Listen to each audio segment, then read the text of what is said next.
শুভ সকাল বন্ধুরা, আপনাদের সকলকে শর্মিষ্ঠা বিশ্বাসের নতুন আরও একটি ভিডিওতে অনেক অনেক স্বাগত জানাই।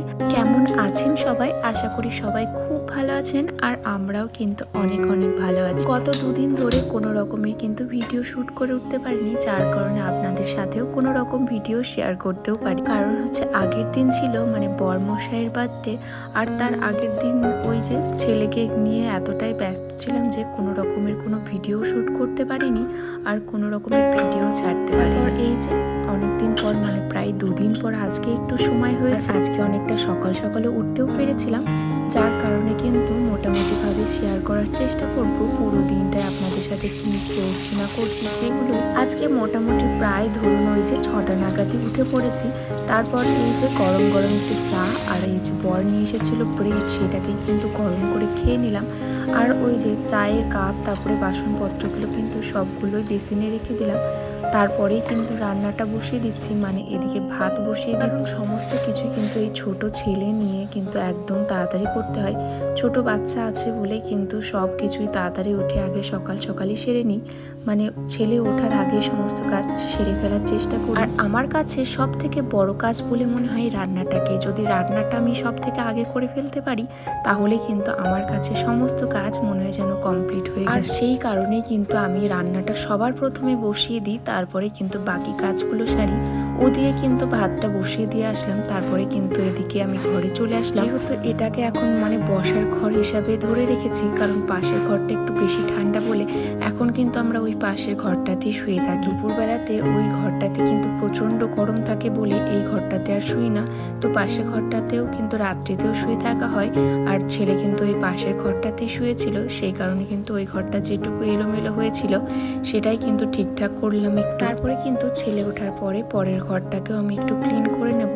ততক্ষণ এই যে যা সবজিপাতি সকালবেলাতে নিয়ে এসেছিল পর, সেগুলো থেকেই কিন্তু এই যে আপনাদের সাথে একটু শেয়ার করে দিচ্ছি। আর তার সাথে সাথে কিন্তু ওদিকে ফ্রিজেও একে একে সাজিয়ে রেখে আসলাম। কিন্তু খাবারে বানাবো এই যে ডিম আর আলু দিয়ে ঝোল বানাবো, আর তার সাথে একটু বেগুন আর আলু, আর ওই যে একদম ওই যে জলে থলে যে আলুর তরকারিটা হয় না, আলুর যেটা হয় সেটা কিন্তু আমি একটু বেগুন দিয়ে খাবো আজকে। তো সেই কারণে কিন্তু বেগুন আর আলু আর একটু পেঁয়াজও দিয়ে দেবো তার সাথে সাথে। আর ওই যে লঙ্কা, লবণ, হলুদ, আর কিন্তু সর্ষের তেল দেওয়ার কারণে কিন্তু এই যে আলুর তরকারিটা কিন্তু খেতে ভীষণ টেস্টি লাগে। আর রুটি, মুড়ি, ভাত সমস্ত কিছু দিয়েই কিন্তু খেতে ভালো লাগে। একদিকে ডিমের ঝোলের পেঁয়াজগুলোকেও কেটে কেটে রেখে দিলাম, তার সাথে সাথে কিন্তু এই যে তরকারিটাতে দেবো সেটাও কিন্তু কেটে কেটে রেখে দিলাম। আর তার সাথে সাথে কিন্তু রসুনগুলোকেও ছাড়িয়ে রেখে দিয়েছি, তাহলে কিন্তু আমার রান্নাটা করতেও তাড়াতাড়ি। ওদিকে কিন্তু আমার ভাতটা প্রায় হয়ে এসেছে, আর এদিকে কিন্তু আমি তরকারিটা এবার বানিয়ে নেব। সবার প্রথমে ডিমের ঝোলটাকেই বানিয়ে নেব। আর এই যে মানি প্ল্যান্টটা আপনারা এই কর্নারে দেখতে পাচ্ছেন, এই মানি প্ল্যান্টটা কিন্তু আমি বাড়ি থেকে নিয়ে এসেছিলাম। খুব একটা খারাপ হয়নি। ট্রেনে কিন্তু ওই এসি ট্রেনে আসার কারণে মানি প্ল্যান্টটা কিন্তু ভালোই ছিল। আর তারপরে এই যে জলের মধ্যে কিছুদিন ধরে রেখেছি, একটু একটু করে নতুন নতুন পাতাও বার হয়েছে। আর আপনাদের সাথে আজকে আমি কিন্তু এই যে একদম আমার সিম্পল ডিম রান্নাটাই শেয়ার করছি।